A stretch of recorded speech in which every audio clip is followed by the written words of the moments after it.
Bonjour les amis, je vais vous parler d'une histoire dramatique, mais je vais commenter cette histoire dramatique avec mon regard à moi qui va peut-être pas être politiquement très correct, j'en suis conscient. Donc c'est l'histoire dramatique d'une jeune femme, Inès. Alors Inès, c'est pas la fille Corbière, hein, c'est pas Inès Corbière.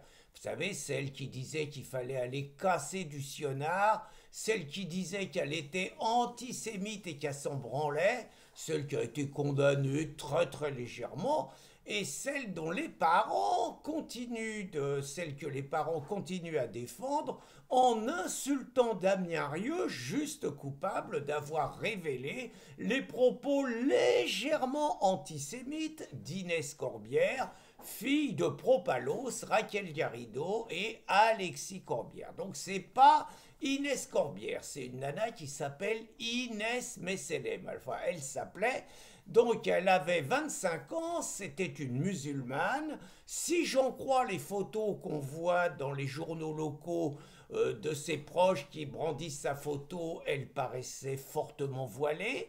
Et d'autre part, il se dit qu'elle militait à gauche, voire très à gauche, et qu'elle travaillait, elle aidait des associations à migrants à Poitiers pour aider les malheureux dans toutes les tâches administratives, en gros, leur expliquer comment on fait pour venir en France clandestinement et y rester sans jamais être viré, pour faire le décodage. Et d'autre part, comment on fait pour tirer le maximum d'aide sociale que généreusement la France leur offre pendant qu'elle n'a pas forcément les moyens de faire la même chose pour les Français d'origine qui ont toujours cotisé, pour les travailleurs pauvres et pour les retraités modestes. Petite parenthèse un tout petit peu nationaliste, je l'admets.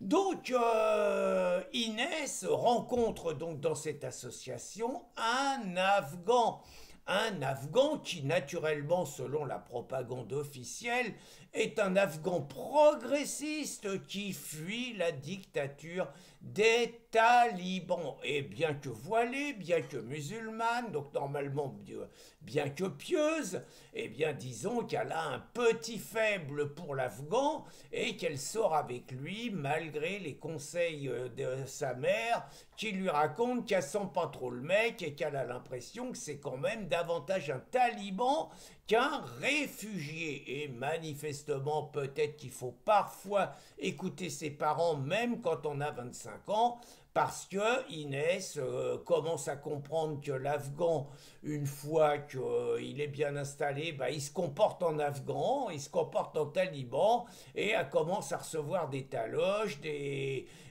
coups, des insultes et tout, bien que voilés, les Afghans, c'est pas parce que la femme est voilée qu'on peut pas lui taper dessus, hein. C'est les codes, c'est pas de sa faute, il a pas les codes, c'est les traditions culturelles. Donc, Inès finit par se barrer, mais l'Afghan, il est pas content d'avoir été foutu dehors. Bah oui, en Afghanistan, on fout les femmes, elles foutent pas les mecs dehors, même quand elles se font taper dessus. C'est quoi ces méthodes là? Donc l'Afghan, il est pas content du tout. Et Inès a peur et Inès va déposer 6 plaintes au commissariat. Alors c'est bizarre les gauchos, hein, les gauchos qui disent et tout le monde déteste la police et tout le monde. Bah, dès qu'il y a des histoires comme ça, on va déposer plainte à la police. Et on se plaint que la police n'a pas su protéger la malheureuse. Toujours est-il que la malheureuse a été retrouvée poignardée à mort par l'Afghan à Poitiers et que l'Afghan, il est en fuite. Et donc, naturellement, l'entourage reproche non pas à l'Afghan d'avoir assassiné Inès, mais à la police de ne pas avoir su protéger Inès. Alors, j'ai envie de commenter ça. Bon, si j'étais un gaucho irrespectueux, je sortirais comme pour la mort de Jean-Marie Le Pen, je sortirais une bouteille de champagne et je dirais une musulmane de moins, une voilée de moins. Je ne suis pas du tout comme ça. Si j'étais un gauchiste américain, je dirais que comme Charlie Kirk, qu'il a cherché sa mort, que c'est la faute à Trump, et je dirais la même chose de la jeune femme.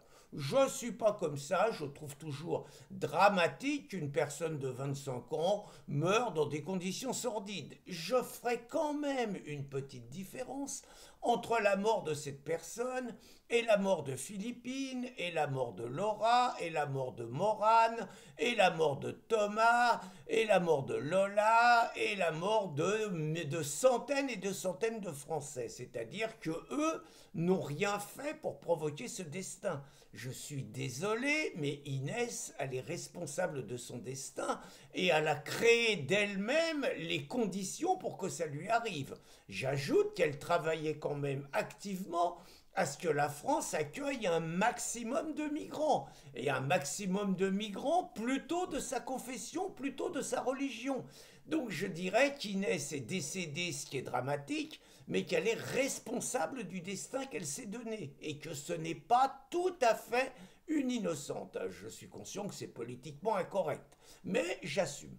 La deuxième chose, c'est quand même qu'il y a une coupable, parce qu'au bout d'un moment, il faut arrêter que les politiques se permettent de dire n'importe quelle connerie, qui par ailleurs s'applique, et qu'après ils disent on n'y est pour rien.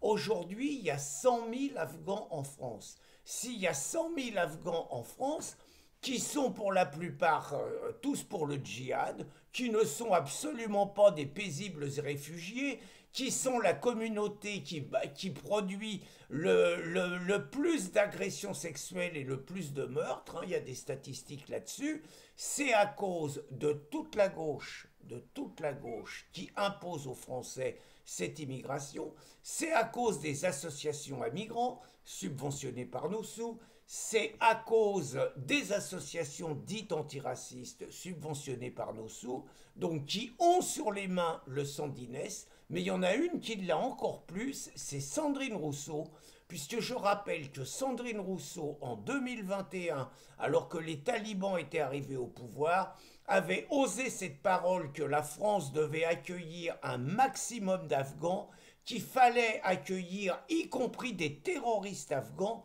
en expliquant que les terroristes afghans seraient mieux surveillés en France plutôt qu'en Afghanistan. Eh bien, je n'hésite pas à dire que Sandrine Rousseau devrait présenter personnellement ses excuses à la famille d'Inès et qu'elle a plus que les autres le sang d'Inès sur les mains. Bonne journée les amis.